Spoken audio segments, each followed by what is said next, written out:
কবি শুভ দাশগুপ্তের লেখা বলতে নেই, সব কথা বলতে নেই।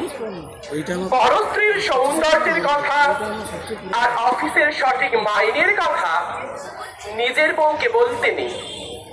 হিন্দুদের সামনে গোমাংসের কথা বলতে নেই, রেলের কর্তাদের সামনে টাইম টেবিলের কথা বলতে নেই, ছেলে মেয়েদের পড়াশোনার ব্যাপারে শিক্ষককে বলতে নেই, আর পুলিশকে সততার কথা বলতে নেই। যখনই যা ইচ্ছে হলে বলে ফেলতে নেই। ইচ্ছে আপনার করবে, জিভটা উসখুস করবে, গলার ভেতরটা কুটকুট করে উঠবে, তবু বলতে নেই। আপনি ভাববেন পরিকল্পনার পাঠশালায় সবশালায় ভাওতা মারছে, ভাবতে নিশ্চয় পারেন, কিন্তু বলতে নেই। আপনি ভাববেন হাসপাতাল, থানা, সরকারি দপ্তরগুলো ক্রমশ পড়ে আর দালালদের মৃগয়া ক্ষেত্রে হয়ে উঠছে। ভাবতে সারাদিন ধরে পারেন, কিন্তু বলতে নেই। এমনি বাজারে ছেড়ে দিলে 20 টাকা রোজের মোটে গিয়েও জুটতো না যে বেটার। রাজনীতির সোনার কাঠির ছোঁয়ায় সে বেটা গাড়ি বাড়ি করে জনগণের মাথায় চড়ে ব্রেক ডান্স করছে। সেসব ভেবে আপনি তেলে বেগুনে জ্বলে চটে উঠতে পারেন, কিন্তু বলতে নেই। প্রাক্তন মন্ত্রী জেলে ঢুকছেন, সরকার মেগাস্টারেরা কোটি কোটি টাকার ট্যাক্স পাঠিয়ে দিচ্ছে, আর টিভিতে মেয়েরা রেশ মহান বলে হাসছে। বাংলার সিনেমা বেদের মেয়ের পাল্লায় করে সিঁদুর নিও না বুঝে বলে আর্তনাদ করছে। 100 টাকার হাউস পুজো সংখ্যার উপন্যাসে কাহিনীর যে সায়া আর ব্লাউজের কথা বেশি থাকছে।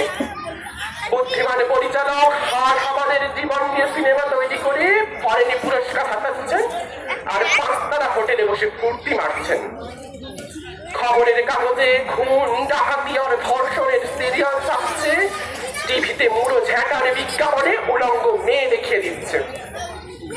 সবকিছুতেই আপনি বিরক্ত হতে পারেন, কিন্তু বলতে নেই।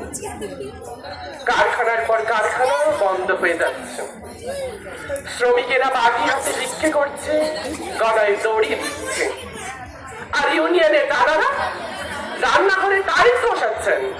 সাংসদ বিধায়করা পিচি ক্রিকেট ম্যাচ খেলছে, দেখে শুনে আপনার বাপের নাম খাগেন হয়ে যেতে পারে, কিন্তু বলতে নেই। বলেছেন কি ফেসেছেন।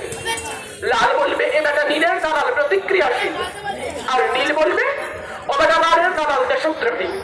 মাঝখান থেকে আপনি নাকাল, আপনার ধোপা নাপিত বন্ধ হয়ে যেতে পারে।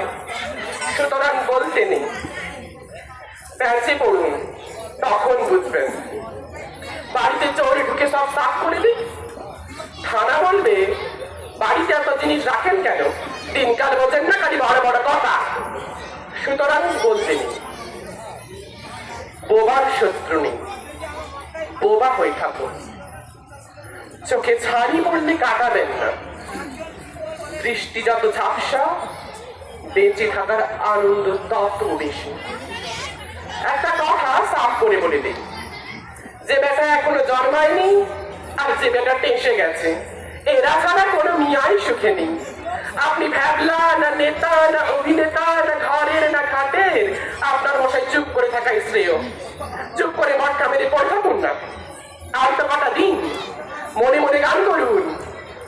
ওই মহা সিন্ধুর পার থেকে কি সঙ্গীত ভেসে আসে। নমস্কার।